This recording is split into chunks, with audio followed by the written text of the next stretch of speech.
बोले बोले बाबा जी हमारी मुखिया को कह दिया कि गहलोत को गाय नहीं बचा पाई तो आपको क्या बचा। ऐसे ऐसे ऐसे अफसर वहां बैठे हैं, ऐसे ऐसे वहां पर दुष्ट लोग बैठे हैं, जो लोग पता नहीं क्या क्या काम में पूरे देश में मांगते हैं ये लोग, और हमसे भी मांगते हैं, पूरे देश में पैसा मांगते हैं, फिर हमसे भी मांगते हैं, तो बड़ी दुकान हो जाएगी। ये सब बातें निश्चित रूप से गंभीर है। और कितनी गौशालाओं के तो ऐसे ऐसे फोन आते हैं मेरे पास कि जैसे देखो ये बैठे कई बार इतने दुखी हो जाते हैं, इतने दुखी हो जाते हैं, महाराज गौशाला तो बंद होने की कगार पर है, क्या किया जाए क्या। कितनी गरीब गौशालाएं ऐसी हैं। आज ये झुंझुनू की गौशाला देख करके सब लोग चित्त प्रसन्न है।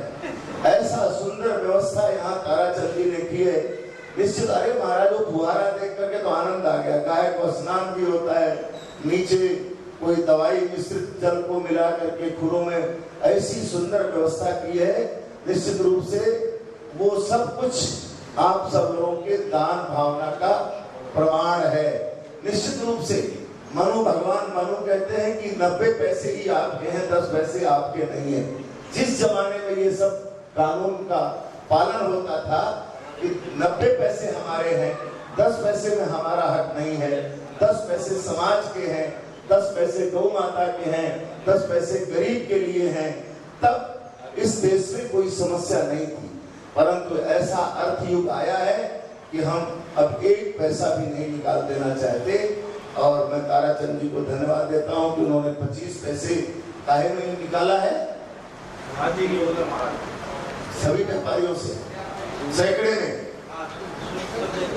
हो जाए, अपने को आर्थिक सहयोग मिल जाए। निश्चित रूप से स्वामी करपात्री जी महाराज का नाम आपने सुना होगा। धर्म सम्राट के रूप में सारा संसार अपर शंकराचार्य के रूप में उनको जानता था। उनके चरणों में बैठने को काशी में मुझे भी स्थान मिला था। वो एक बात कहा करते थे, दुनिया के लोग वास्तु दोष से बहुत परेशान हैं। आप घर बनाने के पहले अपने प्लाट पर 1 महीने गाय को रख लीजिए, उस पर आप भवन बनाइए, आपके सारे जिंदगी भर के वास्तु दोष नष्ट हो जाएंगे। स्वामी करपात्री जी महाराज बोलते थे। किसी ने कहा महाराज 1 महीने का सामर्थ्य नहीं है किसी को खिलाने, बोले 15 दिन रखो। बोले 15 दिन भी नहीं है तो बोले भैया 1 दिन रखो। 1 दिन भी प्लाट में गौ माता अगर घूमेगी तो तुम्हारे सारे अशुभत्व को चाट जाएगी और तुम्हारा जीवन मंगलमय हो जाएगा। जमाने में उन्होंने सबसे पहले भारतवर्ष में गोरक्षा का आंदोलन किया था। उन संतों पर गोली चलाई गई थी। उसकी ये 50वीं वर्षगांठ अगली गोपाष्टमी के दिन होने वाली है। परंतु भैया ये निश्चित रूप से गाय की महिमा बहुत है, पंचगात्र के उत्पादन की महिमा बहुत है। परंतु हम सब लोग जब तक जिले के चुने हुए प्रतिनिधियों को बाध्य नहीं करेंगे और उनसे जवाब नहीं मांगेंगे कि विधानसभा सत्र में तुमने गाय के बारे में क्या बोला, तुमने गाय के बारे में क्या कहा, उनसे जवाब तलब जब जनता करने लग जाएगी ना, तब आप देखना कि क्या स्थिति। अपने आप नींद उड़ाने की बात करते हो, ये हमारा 200 प्रतिनिधि अपने आप ही नींद उड़ा देंगे। आप सब ये सब काम करें। निश्चित रूप से हम सब लोग, अब जब किसी ने संकल्प कर लिया है कि हमें देना ही नहीं, अब एक बात नई चालू हुई है कि घोषणाएं 5 वर्ष की होती है।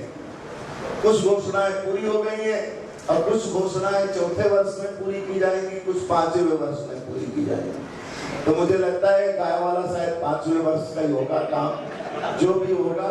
परंतु आप सब लोग जो गरीब गौशालाएं हैं, जो उनका बहुत व्यथा सुनते सुनते मैं परेशान हूँ।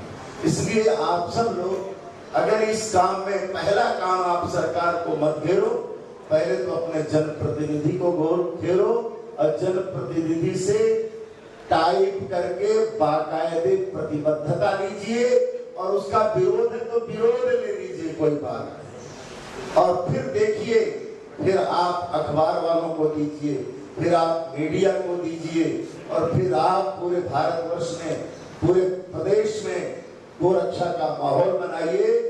निश्चित रूप से काम होगा। ये निश्चित बात है कि जब जब विश्व हिंदू परिषद की बैठकें होती है तो गोरक्षा सम्मेलन भी होता है और हम सबको यही आश्वासन दिलाया जाता है कि महाराज सब्र करो, बस इस सत्र में कानून बन जाएगा। जैसा अभी तहसीलदार जी ने बात कही कि राष्ट्रीय कानून होना चाहिए, परंतु जितनी उदासीनता नेताओं की गोरक्षा के बारे में है वो किसी से छिपी नहीं है। और हम सब लोग, एक बात निश्चित है, पिछली सरकार में दिनेश दास जी के नेतृत्व में जब वहां सब वो हुआ था, उस समय मैंने दत्त शरणानंद जी महाराज से प्रार्थना किया। मैंने कहा बहुत महाराज मैं सरकार से आपकी बात पहुंचा दूं, आप तो अचानक चले जाओगे। बोले प्रत्येक जिले के कलेक्टर को ज्ञापन दिया है, इसलिए सरकार के पास बात तो पहुंच चुकी है। मैंने कहा फिर भी मैं तत्कालीन विधानसभा अध्यक्ष दीपेंद्र सिंह से गिरा, उनसे मैंने कह दिया कि कल 20,000 लोग इकट्ठे होंगे। वो इतने हंसे, बोले बाबा जी 5,000 आदमी इकट्ठा करने में पसीना आता है, 20,000 की बात करते हो। तो मैंने कहा 20,000 इकट्ठे नहीं हो तो मेरी नाक काट लेना। तब एक बात गंभीर हुआ, तुरंत उसने मुख्यमंत्री को फोन किया और तुरंत इनके प्रतिनिधियों को रात में चर्चा हुई। रात में चर्चा करके कुछ प्रस्ताव रात में पार मान लिए और उस दूसरे दिन आकर के ये 3 महीने का अनुदान जो हमारे यहाँ गर्मी के दिन होते हैं, अप्रैल मई जून, उसका अनुदान प्राप्त हुआ और बड़ी शीघ्रता के साथ प्राप्त हुआ। हम सब लोग अपेक्षा करते हैं कि आप सब बंधु अपने अपने क्षेत्र के विधायक पर केंद्रित बनो और उनके समर्थकों को लेकर जाओ, झुंड बना के जाओ और उनके, मैं समझता हूँ फिर बाद में अपने आगे वाला कार्यक्रम करना होगा तो करेंगे, पहले काम ये करिए। मैं इन्हीं सुझावों के साथ अपनी वाणी को विराम देता हूँ। जय गौ माता।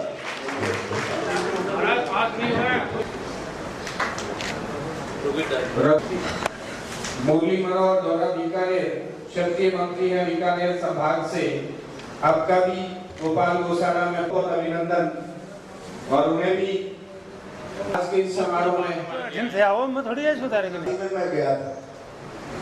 प्रत्येक व्यक्ति के बच्चे की शादी में जब जीवन में लोग जाते हैं तो लिफाफा भी पकड़ा गया। राधे श्याम जी ने एक बढ़िया काम किया कि सबसे लिफाफा लिया और लिफाफा को एक जगह रख दिया और उसमें लिख दिया गौरक्षा हेतु।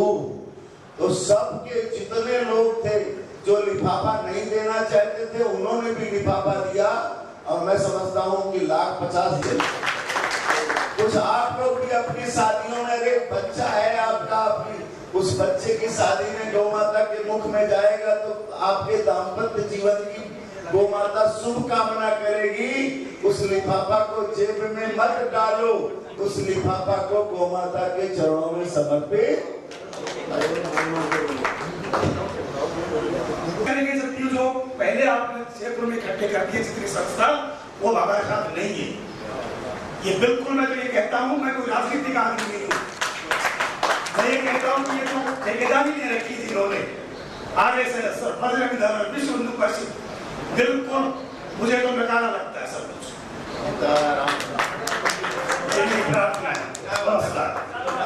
ये समस्त गौ भक्तों को अभी जो बंधुवर बता रहे थे, मुझे बड़ा दुख हुआ। शायद हिंदुस्तान के अंदर RSS विश्व हिंदू परिषद बजरंग दल ना होता तो आज हिंदू समाज इस स्थिति पर नहीं होता जो वर्तमान में है। बड़ा दुख है इस बात का। हमारी विचारधारा किस तरह की हो चुकी है। आज हिंदुस्तान के अंदर 9 राज्यों में हिंदू अल्पसंख्यक हो चुका है। हमें दर्द है इस बात का। मुझे तो बोलो कि RSS वाले सब गोरक्षण काम में लगे हुए हैं। हिंदुस्तान में पूरे विश्व में हर हिंदू के अंतःकरण में ये दुख है कि श्री राम मंदिर बनना चाहिए, गौ माता राष्ट्रीय प्राणी घोषित होना चाहिए। हर हिंदू के मन में ये दुख है और हर हिंदू ये चाहता है। केवल आवाज उठाने वाले चाहिए। और आप सबको पता है सर, ये हमारा उत्तेजना क्यों आई है, उस शब्द को सुनकर के आई है। पद्मेड़ा महाराज ने सन 2013 में आप सबके समक्ष जो आंदोलन किया था देवपुर के अंदर, उस आंदोलन की परिपुष्टि क्या बनी है, उसकी ऑपरेशन भूमि क्या बनी है, मुझे इस तरह से क्रोधित नहीं होना चाहिए, भावावेश में नहीं आना चाहिए। मैं आप सब भक्तों से निवेदन करना चाहता हूं कि उसकी पृष्ठभूमि ये बनी है कि भाजपा ने अपने घोषणा पत्र में कितने बिंदु लिखे हैं गौशाला के लिए, गोवंश को बचाने के लिए। चलो कांग्रेस के समय लिखा होगा, लेकिन सरकारें जाती है, सरकारें आती है, सरकारें वोट और सपोर्ट की भाषा समझती है, सरकारें आंदोलन की भाषा समझती है। आप लोगों ने जो अभी प्रस्ताव पारित किए हैं, इतने सारे बिंदुओं पर आप लोगों ने जो चर्चा की है, क्या वो सर्वमान्य हो सकते हैं? क्या सरकार उन्हें मान्यता प्रदान कर सकती है? कर सकती है, जब यदि आप आंदोलन करें तो। और उस पृष्ठभूमि पर आप सबको आना पड़ेगा। यदि आप सच्चे गो भक्त हैं तो जरा विचार कीजिए। नहीं, इसी बिंदु पर मैं आप लोगों, मेरा दर्द है जो शब्द के रूप में व्यक्त हो रहा है। अब आप सुन लीजिए इस विषय पर। अभी वर्तमान अभी समय में वर्षा ऋतु है, पानी मिल रहा है लेकिन चारा नहीं मिल रहा गौ माता को। गर्मी के समय चारा मिलता है खेतों से, जब फसल निकल जाती है तो चारा मिलता है, पानी नहीं मिलता है। आकाश के तले गौ माता दर्द की, आप जिसे आवारा कहते हो, जो बेसहारा कहते हो, उन गौ माता के दर्द को तो जरा समझो। मैं संतों से और भक्तों से, आप लोगों से बस यही दर्द द्वारा निवेदन करना चाहता हूँ कि सरकारें वोट और सपोर्ट की ही भाषा समझती है, प्रदर्शन की भाषा समझती है, सत्य की भाषा समझती है। और यदि आप गौ माता को सुखी देखना चाहते हैं, सुखी करना चाहते हैं, तो आंदोलन पर उतरना ही होगा, करना ही होगा। इसके सिवा कोई चारा नहीं है। वंदे गौ मातरम, गौ भारत माता की। भावावेश मेरे अंतःकरण की पीड़ा है। जय श्री राम। गोचर भूमि को आजाद करने के बाद सारे माने जो है अनुदान मिलने के बाद